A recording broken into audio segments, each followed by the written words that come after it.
আসসালামু আলাইকুম ওরহমতুল্লাহ। প্রিয় শিক্ষার্থীরা, সম্মানিত সুধী, যে যেখান থেকে আজকের এই ভিডিওটি দেখা শুরু করেছেন, আপনার প্রতি অনুরোধ থাকবে অবশ্যই শেষ পর্যন্ত দেখবেন, কেননা আজকে আমরা শিখতে চলেছি সূরা আল বাকারার 175 এবং 176 নম্বর আয়াতে কারিমার তিলাওয়াত এবং তর্জমা। আসলে আমরা ভাগ্যবান যে আল্লাহ পাক আপনাকে আমাকে যে কোনো প্রসেসে, যে কোনো উপায়ে, অনলাইনের মাধ্যমে হলেও এই কোরআন শরীফের চর্চা আমরা চালিয়ে যেতে পারছি। আল্লাহ পাকের দরবারে লক্ষ কোটি শুকরিয়া আদায় করছি। তবে আমাদের উচিত কোরআন শরীফ হাতে নিয়ে, সামনে নিয়ে এটাকে প্রতিনিয়ত তিলাওয়াত করা, আমাদের চর্চা করা, এটাকে গবেষণা করা। কারণ এই কোরআন শরীফ হচ্ছে এমন একটা কিতাব, যে কিতাবের মধ্যে কোনো সন্দেহ নেই এটা আল্লাহ রাব্বুল আলামিনের কিতাব, যে কিতাবের রক্ষণাবেক্ষণকারী স্বয়ং রব্বুল আলামিন সুবহানাল্লাহ। এবং এই কিতাবের মধ্যে এমন কোনো দিক নেই, দুনিয়াতে শুরু থেকে শেষ পর্যন্ত এমন কোনো দিক নেই যে দিক বা যে বিষয়ের ব্যাপারে আল্লাহ রাব্বুল আলামিন আলোচনা করেননি। তা আমাদের জন্য বিশাল একটি নিয়ামত। নবীজির এটা সবচেয়ে বড় মুজিজা এই কোরআন শরীফ। তো দেখেন, বিভিন্ন জায়গায় সকল কিছু পড়ে যায় কিন্তু কোরআন শরীফ পড়ে না। এটা আল্লাহ পাকের কুদরতি একটা বিষয়। তো সেই জন্য আসুন আমরা এই কালামুল্লাহ শরীফ প্রতিনিয়ত তিলাওয়াত করার চেষ্টা করি। আল্লাহ পাক যেন আপনাকে আমাকে কবুল করেন। তো আজকে আমরা এই দুইটি আয়াতে কারিমার তিলাওয়াত এবং তর্জমা শিখব। আপনি পারেন না, সমস্যা নেই, দেখতে থাকেন। আর যারা পারেন, এই ভিডিওটি আপনার সামনে আসছে, কষ্ট করে দেখে ফেলেন, অবশ্যই উপকার পাবেন।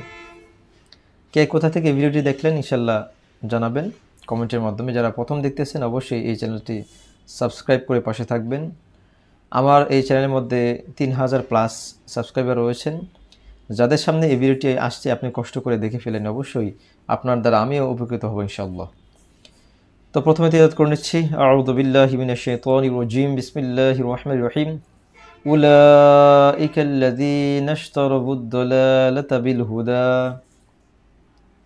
والعذاب بالمغفرة فما أصبرهم على النار ذلك بأن الله نزل الكتاب بالحق وإن الذين اختلفوا في الكتاب لفي شقاق بعيد। এখন এই দুটি আয়াতে কারিমার তর্জমা শিখব আমরা বাংলায় একেবারে শব্দে শব্দে। উলাইকা তারাই, আল্লাযীনা যারা, ইশতারু যারা ক্রয় করেছে, দলালা পথভ্রষ্টতা, বিল হুদা হেদায়েতের বিনিময়ে। কাফেরদের সম্পর্কে এই আয়াতে কারিমা নাজিল হয়েছে। তাদের ব্যাপারে বলা হচ্ছে যারা হেদায়েতের বিনিময়ে যারা পথভ্রষ্টতা ক্রয় করেছে। ওয়াল আযাবা বিল মাগফিরাহ, যারা আযাব নিয়েছে, মাগফিরাত মানে ক্ষমার বিনিময়ে যারা আযাব নিয়েছে, বেছে নিয়েছে। ফামা আসবারহুম, তারা কতই না ধৈর্যশীল, আলান্নার দুজকের আগুনের ব্যাপারে, দুজকের আগুন তারা সহ্য করতে পারবে, তারা কতই না তারা ধৈর্যশীল।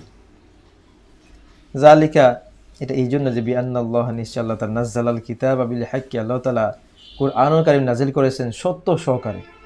এটা তাদের বিশ্বাস হচ্ছে না যে আল্লাহ রাব্বুল আলামিন কালামুল্লাহ শরীফ নাজিল করেছেন সত্য সহকারে, এটা তাদের বুঝে আসছে না। তারা এটা তাদের বুঝে আসে না, বরঞ্চ তারা কি করেছে, তারা পথভ্রষ্টতাকে ক্রয় করেছে ক্ষমার বিনিময়ে, হেদায়েতের বিনিময়ে। তারা আযাবকে বেছে নিয়েছে ক্ষমার বিনিময়ে। তারা কতই না মূর্খ। ইন্নাল্লাযীনা, এবং যারা, ইখতালাফু যারা বিরোধিতা সৃষ্টি করে, ফিল কিতাব কিতাব সম্পর্কে, আল্লাহ পাকে কালামুল্লাহ শরীফ সম্পর্কে তারা বিরোধিতা করে। লাফি শিকাকিম বাঈদ, নিশ্চয়ই তারা অতি সুদূরপ্রসারী বিরোধে লিপ্ত। তারা আসলে আগে থেকেই তারা বিরোধিতা করে আসছে, তারা বিরোধিতা করবে। তারা আগে থেকেই সুদূরপ্রসারী বিরোধিতাকারী। তো আজকে এই দুটি আয়াতে কারিমার তিলাওয়াত এবং তর্জমা শিখলাম। এখানে অনেকগুলো শব্দ, অনেকগুলো হরফ রয়েছে, যে হরফে, যেমন জালিকা, এখানে 3টি হরফ, জাল লাম কাফ, 3টা হরফের বিনিময়ে আল্লাহ রাব্বুল আলামিন আপনাকে আমাকে 10টি করে সওয়াব দিচ্ছে।